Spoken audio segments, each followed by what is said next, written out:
I've been playing Once Human for about 2.5 to 3 months now, with over 280 hours invested.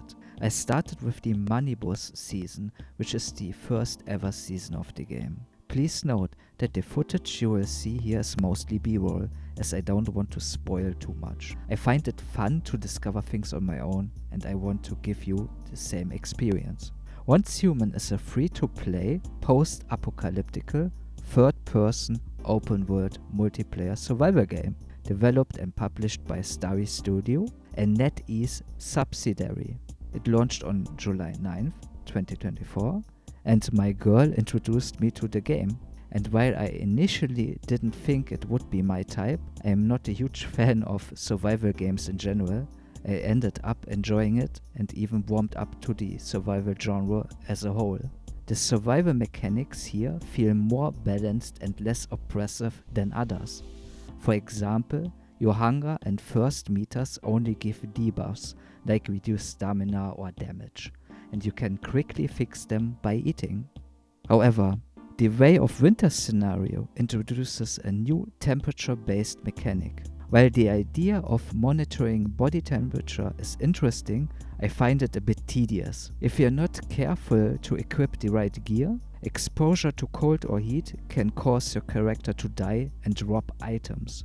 Still, if you die, you have time to retrieve your belongings. So it's not all that bad, but still, I think it's a bit too harsh. The game's design is genuinely amazing. If you're into cryptids, the supernatural and eerie atmospheric soundscapes. You can also claim land to build a base, and the building system allows for a lot of creativity within certain limits, of course. There's some jank, but the developers seem to be responsive to feedback. They offer frequent questionnaires that reward in-game currency for participation, and their Discord has a suggestion area for new seasons and features which more studios should adopt. Once Human faced negative press at launch due to issues with bugs, performance and server instability. Where some of these issues remain, improvements are noticeable. Server stability is still a bit shaky, with occasionally rubber banding and what seems like a memory leak during longer sessions. But a restart usually fixes that, but it certainly needs more work. There were also concerns about the background services running during gameplay and even post-uninstallation. To address this, I recommend watching Pirate Software's video as he explains what this is all about and that is actually common practice and nothing dangerous. You can find the video in the description. I play through Steam and haven't encountered any issues with my accounts or data in general. A minor complaint I have is the lack of feedback on bug reports.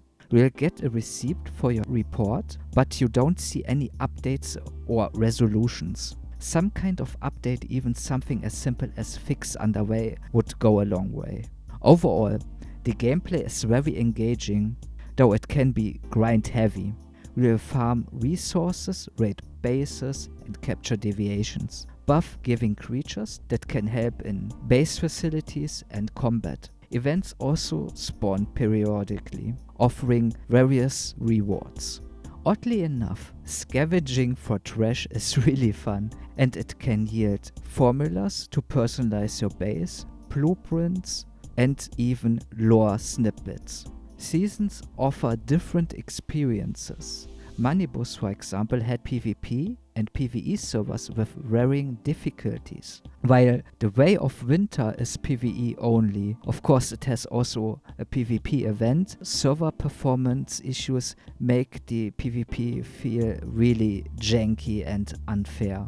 A new feature called the Thermal Tower lets players in its range benefit from researched bonuses. However, its placement can be frustrating on even terrain, which the Way of Winter scenario has a lot, and it can't be moved once built, which is a major inconvenience if you build on the wrong spot, especially with the recent problems with the Chaos Weavers. Also, oversight there is you can purify your thermal tower and other players don't really get a reward besides the rewards from mobs, you know, which is also a huge oversight. I hope they will address that in the future. Regarding hives, this game's guild system, they currently have limited functionality, mostly just allowing you to see other members on the map and teleport to their bases, which is of course really helpful, but I hope the developers expand hive activities and perhaps add an emblem feature or something else for added identity and, you know, some more activities you can do together.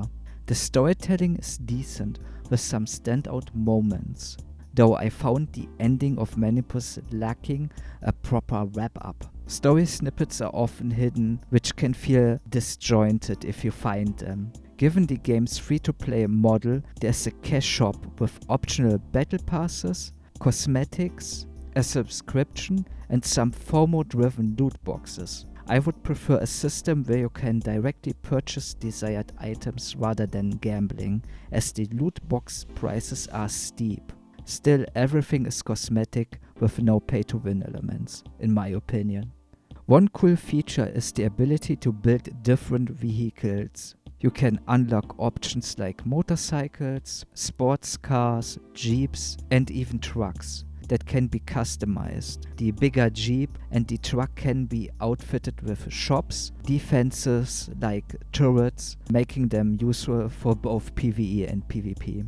Also, the driving in general feels really good. It has some jank, but this is usually with the bigger vehicles, which makes sense but could be a little bit better. The game's depth is impressive, though it can feel overwhelming at first. There are multiple systems layered on each other, some of which aren't well explained in-game. There is an in-game AI assistant, but its help is really limited in scope. Despite this, you'll get the hang of it over time, and everything will start to make sense. It's pretty much a wiki game. The seasonal nature of the game means that some progress resets with each new season. I have a separate video on this, but in short, you will lose some things, like your level, equipment and base, though you can blueprint your base for easy rebuilding, and gear blueprints stay with you. Same goes for the upgrades you do with the blueprints, not the weapons itself. Mods and the upgrades associated with them are also retained, so there's no need to worry too much about it, because those are actually really helpful and boost your stats and damage in general. Eternal Land, a permanent base option, it's pretty much your own island, lets you store and keep items across seasons, and you can even take a certain amount of items with you towards the next season. Again, I have a video on this, it's a bit more involved, so I don't want to bore you with the details. In summary, I'm really enjoying my time with Once Human.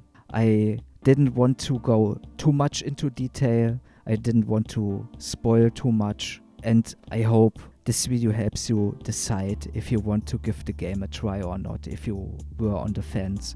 There were actually a lot of bad press, but they are really trying, and there is a really, really special game here, so I want more people to have fun with this. Anyway guys, thanks for watching, and until next time, take care. Bye bye, Vincent out. I hope you enjoyed the video. Have a nice day guys, stay safe out there. Vincent out. Bye bye.